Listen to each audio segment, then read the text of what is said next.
కీర్తన సంఖ్య 66. సర్వలోక నివాసులారా దేవుని గూర్చి సంతోషగీతము పాడుడి. ఆయన నామ ప్రభావము కీర్తించుడి. ఆయనకు ప్రభావం ఆరోపించి ఆయనను స్తోత్రించుడి. ఇలాగు దేవునికి స్తోత్రము చెల్లించుడి. నీ కార్యములు ఎంతో భీకరమైనవి. నీ బలాతిశయమును బట్టి నీ శత్రువులు లొంగి నీ యొద్దకు వచ్చెదరు.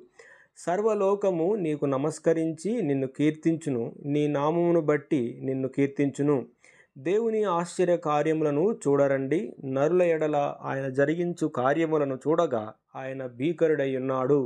ఆయన సముద్రమును ఎండిన భూమిగా చేసెను. జనులు కాలినడకచే దాటిరి. అక్కడ ఆయన యందు మేము సంతోషించితిమి. ఆయన తన పరాక్రమమును వలన నిత్యము ఏలుచున్నాడు. అన్యజనుల మీద ఆయన తన దృష్టి ఉంచి ఉన్నాడు. ద్రోహులు తమ్మును తామే హెచ్చించుకొన తగదు. జనములారా, మా దేవుని సన్నుతించుడి. గొప్ప స్వరముతో ఆయన కీర్తి వినిపించుడి. జీవప్రాప్తులనుగా మమ్మును కలుగజేయువాడు ఆయనే. ఆయన మా పాదములను కదలనీయడు. దేవా, నీవు మమ్మును పరిశీలించి ఉన్నావు. వెండిని నిర్మలము చేయు రీతిగా మమ్మును నిర్మలులను చేసి ఉన్నావు. నీవు బందీగృహములో మమ్మును ఉంచితివి. మా నడుముల మీద గొప్ప భారము పెట్టితివి. నరులు మా నెత్తి మీద ఎక్కునట్లు చేసితివి. మేము నిప్పులలోనూ నీళ్లలోనూ పడితిమి. అయినను నీవు సమృద్ధి గల చోటికి మమ్మను రప్పించి ఉన్నావు.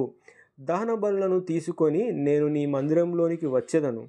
నాకు శ్రమ కలిగినప్పుడు నా పెదవులు పలికిన మొక్కుబడులను, నా నోరు వచించిన మొక్కుబడులను నేను నీకు చెల్లించెదను. పొట్టేళ్లను, ధూపమును, క్రొవ్విన గొర్రెలను తీసుకొని నీకు దహన బలులు అర్పించెదను. ఎద్దులను, మేకపోతులను అర్పించెదను.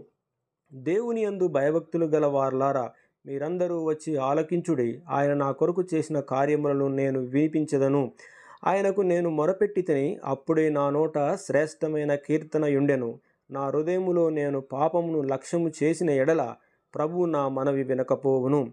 నిశ్చయముగా దేవుడు నా మనవి అంగీకరించి ఉన్నాడు. ఆయన నా విజ్ఞాపన ఆలకించి ఉన్నాడు.